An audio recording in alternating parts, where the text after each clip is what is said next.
Crisis Radio, so we're calling for the nationalization of BP. If you saw that languid, effete, aristocratic Hayward, you know why this cannot be the management of an industrial company operating in the United States. Notice also that Hayward comes from the derivatives department. We need to look into the role of BP and their derivatives trades in driving up the price of oil to $150 a barrel and gasoline over $5 a gallon here in the United States in that awful August and September of 2008, before the banking panic, stock market panic, hedge fund hecatomb, and related factors undercut the market, and it all went down to about $30 a barrel, not based on supply and demand, based on derivatives.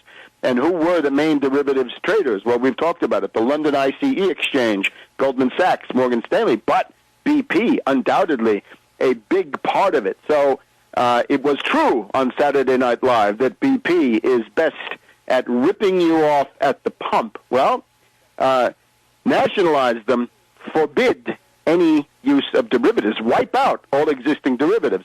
And that also goes for Fannie and Freddie. Now, so far, the cost of bailing out Fannie and Freddie have probably been the greatest of any component of the bailout, because this is where the various mortgage-backed securities, derivatives, were concentrated.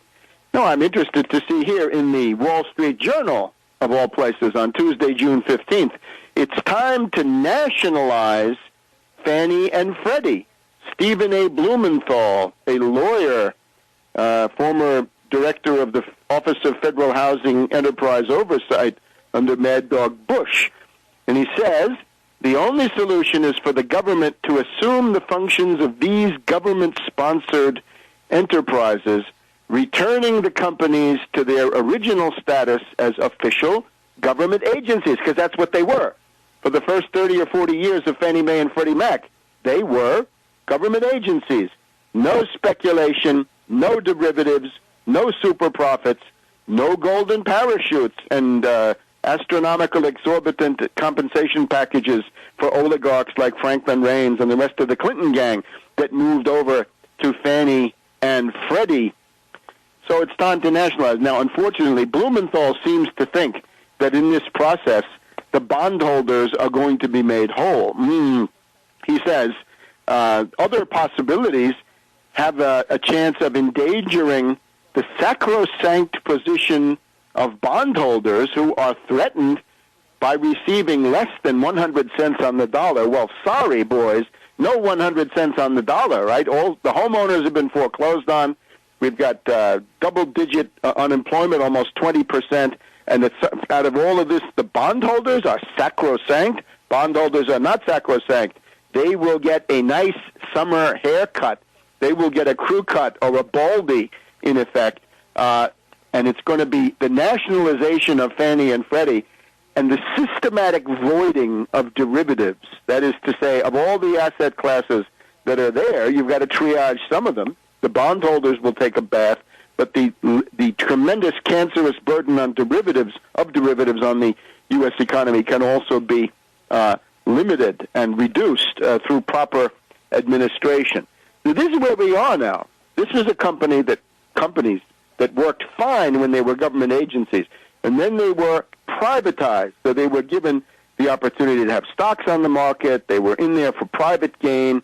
The executives, Franklin Raines, again, exemplary, went wild, made out like bandits, walked away, and now the public is stuck with the results. And we've got these ideologues who say, well, the bondholders have to be sacrosanct. No way, Jose. That's not going to happen. A comprehensive restructuring, which will take the bondholders down to reasonable valuations, which is probably a few pennies on the dollar. So this is now the kind of policy you need to fight a depression, as well as to rein in the decades of lawlessness that have been ingrained in people like BP.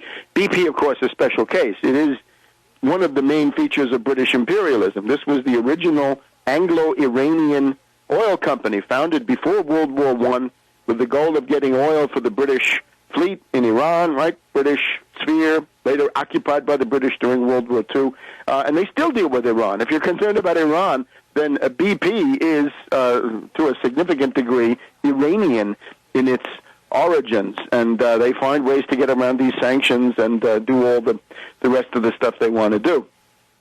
So nationalize BP, nationalize Fannie and Freddie, but don't do it to preserve bankrupt derivatives. Do it to wipe them out, to cancel them, to void them, to triage them, delete, shred. That's the policy for derivatives. And if the companies go bankrupt, then the counterparties will also have to take a bath. Now, related issues on the economic front.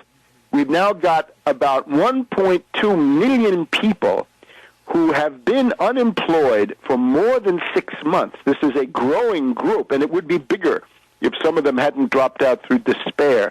There is a bill in the Congress which provides about $100 billion for the following purposes: to maintain Medicaid through the states, medical treatment for the poor. We need it. We must have it. Medicare, we need to avoid the terrifying possibility that payments to doctors and hospitals under Medicare will be reduced by 21%. This is unacceptable. This is pure insanity. We need the extension of unemployment benefits for people who are long-term unemployed. Naturally, we have Sharon Angle, the reactionary imbecile, who wants these people to be low-wage coolie labor in her family's hotel chain. Well, sorry, Sharon Angle, reactionary imbecile.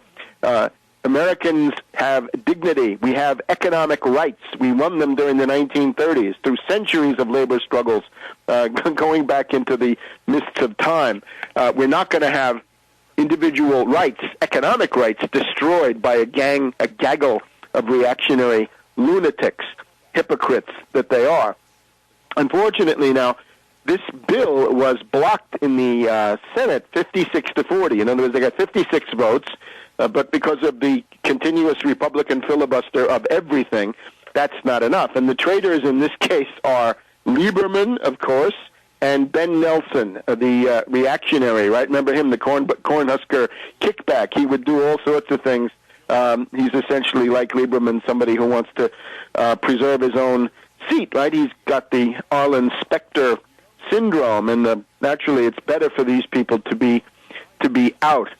The other thing is that originally, I'm not sure what the status of this is, but the question of teachers, I think originally this bill, and I'm not sure whether it's still in there, but let me just give the general policy orientation anyway. We needed about $23 billion to preserve 300,000 teacher jobs, and we need it. And we're going to go through the reactionary Will the Shill and how he thinks teachers should be fired and civilization destroyed to tame the deficit and balance the budget. Back in a minute.